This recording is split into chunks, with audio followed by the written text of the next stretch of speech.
Welcome to the Hyborian Keep. I'm Old Man Hyborian. Here, we review tales of Robert E. Howard's greatest character, Conan the Barbarian. Today, we'll be reviewing the novel Conan the Unconquered by Robert Jordan. This won't be some fluffy review. It'll be an old man's honest opinion. And just as a heads up, there will be spoilers. So I don't want you to go crying to your mummy if I say something that spoils it for you. If you don't want the spoilers, go to the summary at the end. And if you enjoy the video, please like and subscribe. And with that, let's get after it. Before we get started on the Conan the Unconquered novel, I just want to make a point that if you are new to Conan, you may not want to read a pastiche novel to begin with. The best way to understand Conan is to read Robert E. Howard's Conan the Barbarian. One of the best ways to do that is the Del Rey set. It's a 3-book set that has all Robert E. Howard's Conan's tales. And by reading this, it'll give you a good understanding of the Hyborian age and who Conan is according to Howard. So this is Conan the Unconquered. It was from Tor Books, 1983, paperback. It's Robert Jordan's third Conan novel. It's soft cover. The cover was painted by Ron Wolosky back when they actually did paint the covers. It's a wraparound cover, pretty cool. It depicts a scene towards the end of the book. Even though Conan has a little bit of a wonky stance there, still, you know, painted covers, you can't beat those painted covers compared to the crap that they're kind of producing now that they're quite proud of. So it's 286 pages. Conan, he's not yet 20. It's set up in a city in Tehran, and Conan, he's walking down the street, and he comes across this noblewoman who's giving jewelry away to the poor, and then she starts to get mobbed. So Conan, he steps in, saves her. She has a bit of an attitude, but her and Conan part ways. Her name was Yazbet. And Conan, he's looking for this bar called the Blue Bull. And he arrives there, and it ends up that the innkeeper is actually an acquaintance of his from Shadazar. So Conan has no money, so he kind of bullies this innkeeper into letting him have a room and food just because he gave him some information that he could use. So, you know, that part of it didn't really seem a lot like Conan. Didn't seem like Conan would be bullying somebody, its so-called friend. So anyway, at this tavern, there's also a couple of other acquaintances from Shadazar. There's Emilio, who is a thief that used to do robberies with Conan. And there's an astrologer who reads stars.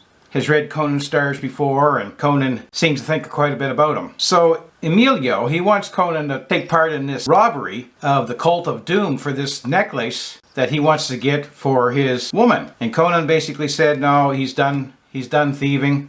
He's not interested anymore. So Emilio, he was drunk, he was right out of her, and he kind of staggers off. And the next day, Conan goes down and he talks to Chirac, who's the astrologer. And he reads the stars and says that, you know, Conan and Emilio's future's tied together. And if Conan doesn't help him out, he could be in grave danger. So Conan, he goes looking for Emilio because he's kind of dropped off the face of the earth for the past few days. And during his search, he finds out that Emilio owes a bunch of money. So some of the taverns that Conan went into, he catches this girl that's taken off to kind of spill the beans that Conan's looking for Emilio to this moneylender.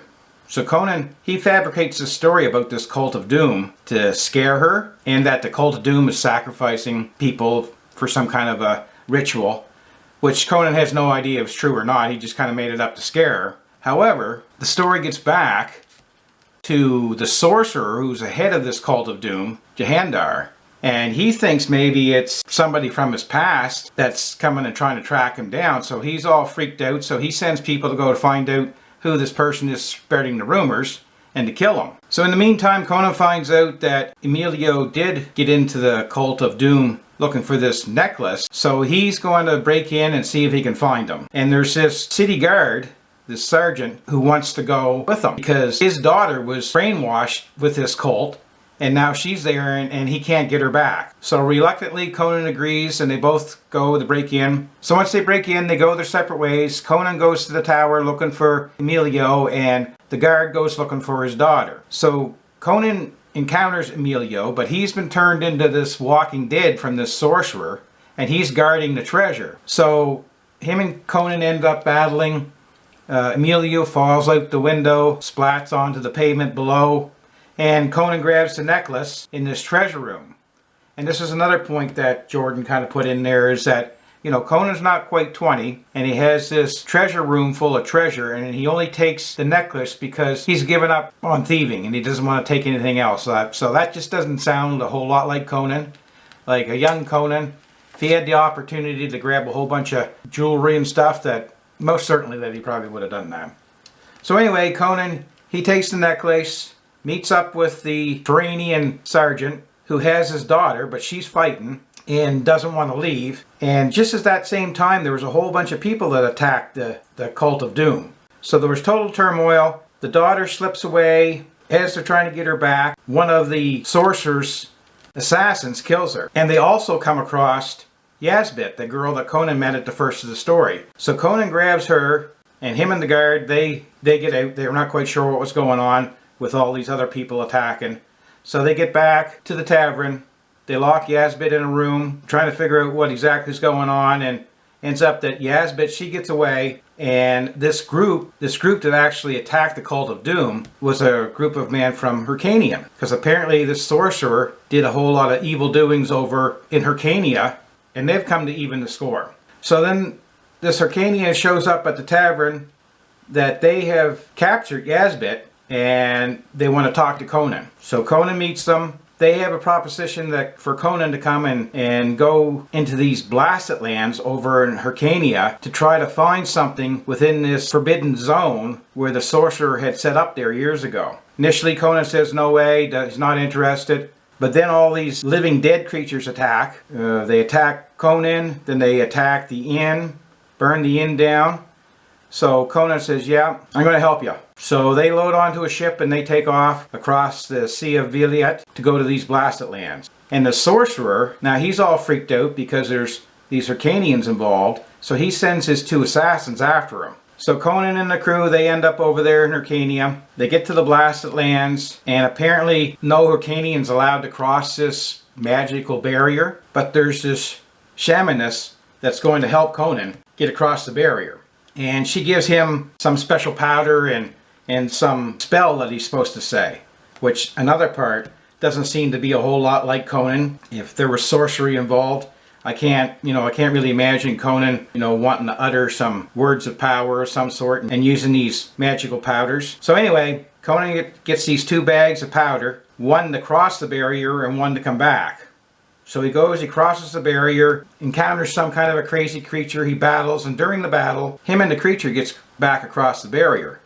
So Conan, he doesn't want to use the powder to get back in across the barrier again, so he goes back to find the shamaness to get another bag of powder, and he discovers that she's dead. One of the sorcerer's assassins killed her. She killed one of them, but they also took Yazbit as a prisoner. So now Conan, he's in a scramble to get back across the Sea of Viliet to get back to Turan to rescue Yazbit. So they get back, organize a plan, get into the Cult of Doom. There's a final battle at the end with Conan, a bunch of these living dead creatures, and the sorcerer, and Conan's friend Sharak, the astrologer. He has this staff that apparently has some kind of magical powers. So he's wielding that around. He finds Yazbit. They were going to sacrifice her. So in the end, Conan and the sorcerer battles. It was a pretty complicated plot line. It kind of had a lot of different characters involved.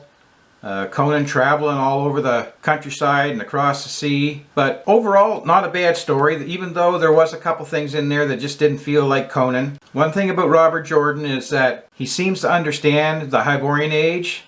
And for the most part, he has a good grasp on Conan as a character. So overall, it was an entertaining read. Of the three so far from Jordan, this is probably my least favorite.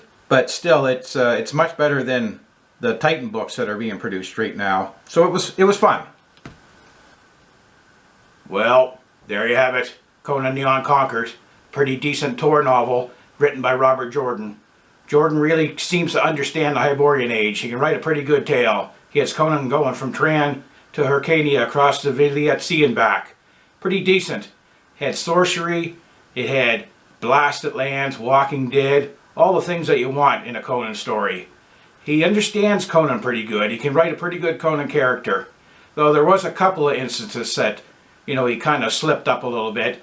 He had Conan in a treasure room where he didn't take any treasure because he said he gave up thieving, which just doesn't sound like Conan. And there was one part of it there that a young woman that wanted to bid him, and he was reluctant. That definitely is not Conan. But overall, pretty decent tale, especially compared to some of the Conan pastiche that we're getting right now. So if you can find it in a used bookstore, buy it, read it, and enjoy it. And with that, I bid you farewell.